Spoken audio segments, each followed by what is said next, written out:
On Sydney's 2GB, this is Drive with Chris O'Keefe. Good afternoon, Sydney. Hope you're enjoying your Thursday. Now, if you live in Lidcombe, listen up, because they're calling this thing an organic waste transfer station, but it's actually a sewage plant.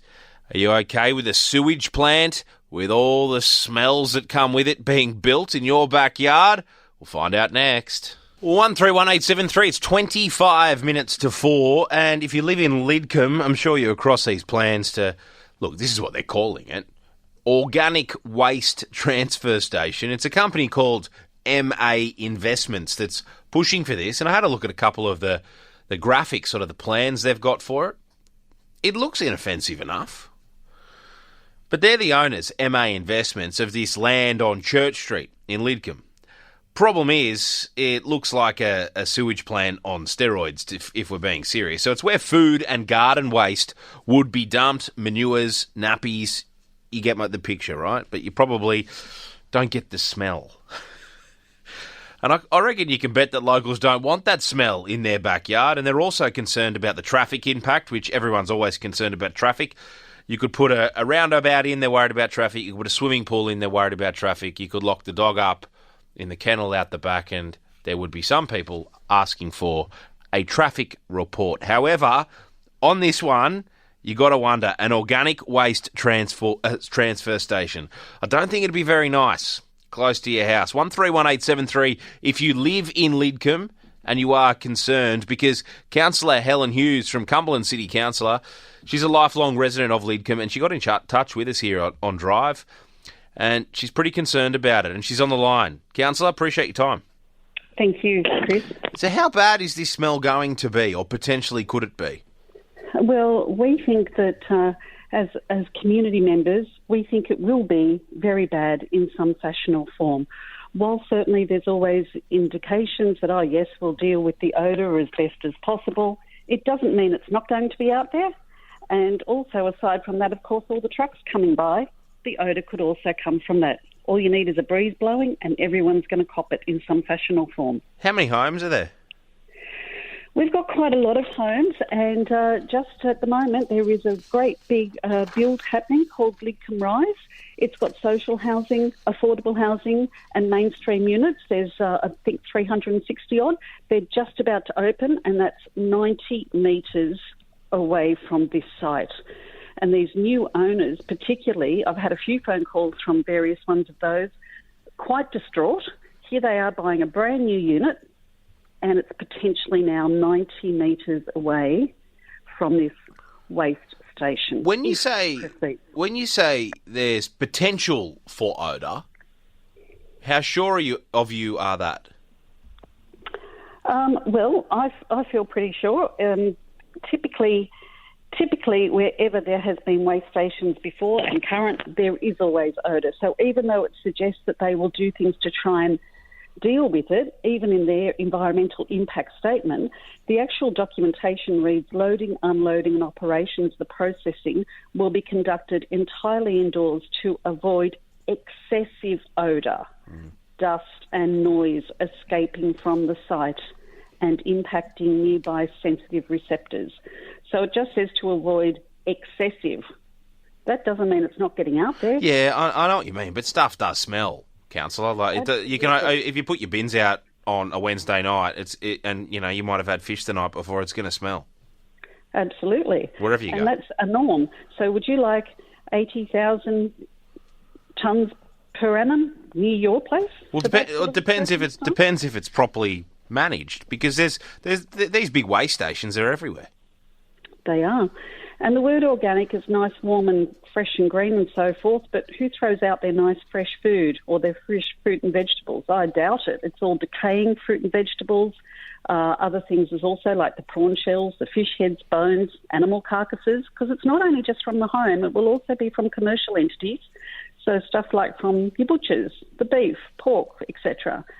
So just those sorts of circumstances. So there will be stench there, and even if it is from the traffic movement that occurs as the trucks drive down with it, it is imperative, and it's going to affect people in different ways. Particularly, there's a great concern from their health perspectives as well. How far is this from Rookwood Cemetery?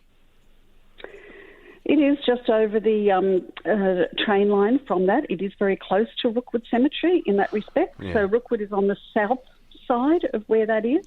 So it's not going to bother the residents of Rookwood, the smell. Not too many. What I'm saying is, I'm looking at the map, and of all the places in Lidcombe to put it, this isn't a bad one. I think it is a bad one. I don't think that to have that within such close proximity to the residential areas. So the closest is about 70 metres away, as far as single dwelling homes. And then also, as I said, we've got a lot of high-rise happening now, so there is quite a considerable amount. So even though this is zoned industrial, the proximity to residential is totally unsuitable. Is there any way to calculate a smell, a potential stench? Is there any way to calculate it? Or are you guys just worried about something that may or may not be a problem? No, and look, of course, with the documentation that they put forward, they'd always say, oh, yes, we're going to do A, B, C, and X, Y, Z. Yeah, sure, but can council go and do it independently? Not at the moment, to my understanding, because I've only got access to the public documents, no different to what you would or any other members of the residents in that sort of circumstance. And I'm obviously speaking as a concerned resident. And, you know, they've said that they will do things, but they may have to add some sort of chemical in order to take down that smell, but it's still going to have like some sort of a chimney outfest piping arrangement. Therefore, there still will be smelling going out, and then you question even what chemical requirement do they need, because that then becomes another scare factor for people as well. Where's it at? Where's it at? How long until approval? How long until build? Well, that's if it's an approval, but we don't know yet. So the submissions have closed effectively on the 14th of July, and that has to go through an assessment process. Of course, this particular planning panel is not at our local planning panel level. It's the next level up, as I understand it. It's called the Sydney City Central Planning Panel, so effectively a state government arrangement in that respect. So it's not even localised in any fashion or form. Okay, so it'll go through that process. So it is still many, many years away from being built, let alone operating. Well, it could be. I mean, operationally, I think that, as far as procedurally, I believe that a determination is anticipated in November at the earliest, unless it is delayed for some purpose. Perhaps it may be more testing or whatever the circumstances may be. All right, I appreciate your time, Helen. I know, look, it's a hard one, but you guys have more than within your rights to arc up about it, because I'll tell you what, if it was built at the end of my street or anyone's street, you could safely say that no one would be happy with a waste station in their backyard. Absolutely, and we've had just short of 2,000 submissions, so that speaks highly of how concerned our people are. So, and I'm sure the Premier or the Prime Minister would like one in their backyard. No, I don't think they would. Why should we? Good on you, Helen. I appreciate your call. 131873. That's Councillor Helen Hughes from Cumberland City Council. If you live in Lidcombe, give us a call, 131873. Or do you live near one of these organic waste transfer stations, i.e. an indoor tip? Do they smell? 0460 873 873. They're all over Sydney. If you live near one, call me, 131873. It's 131873, just on this transfer station, the waste station that they're planning for Lidcombe. Can understand why people that have the dirts about it. The smell, yes or rightly or wrongly, you'd be worried, wouldn't you? Kylie's at Ambervale. G'day. Hey, how are you? Good, thanks, Kylie. So I used to work at Chullora, and around the corner from us was Tip Top and a Tip recycling place. So on a good day, you could smell the Tip Top bakery, which was great. But on a bad day, you could smell the tip. Oh, no. How bad was the tip on a bad day? Really bad. And it was amazing because it was right next door to Tip Top. Oh, you'd be ringing Tip Top going, can you get the what? Please, can you just get a sandwich loaf going for us? We're struggling here. Good on you, Kylie. I appreciate your call. Terry's at Badgery's Creek. G'day. Hey, Chris, how you going? Good, thanks. Hey, mate, I'm just ringing because I just came in late on that conversation you were having about the organic waste depot going to be built in Lidcombe. My advice to all these people is do everything they can to keep it away from there because in our backyard, I live out at Badgery's Creek, Kents Creek area, and we have a company called Australian Native Landscapes that where the Sydney Water bring human waste out to, and they mix it in and do whatever else they do with it, and we get odours, mate, that are just totally unbearable. I mean, like, we have visitors come in and, you know, we all duck inside, we've got to shut windows. Really, it's, mate, I can't describe. I would love for you to come out and see it and listen to it and smell it, and it's just so bad. Because, you know, we ring the EPA, and this is where it gets really, really crazy, because this has been going on for like 20-odd years. And we call the EPA, and I've got reference numbers and report numbers and all sorts of things. You know, every time we get this smell. Well, not every time, because if you ring every time, you'd be on the phone all day. But so how close are you to this thing, Terry? I beg your pardon? How close are you to the waste station? A kilometre as a bird. Right, and it's still that bad at a K away? Oh, mate, it's totally unbearable. I speak to other neighbours in our area who are like 2 or 3 kilometres further away than what I am, and they still get it on a southwest, because we predominantly get southwesterly breezes.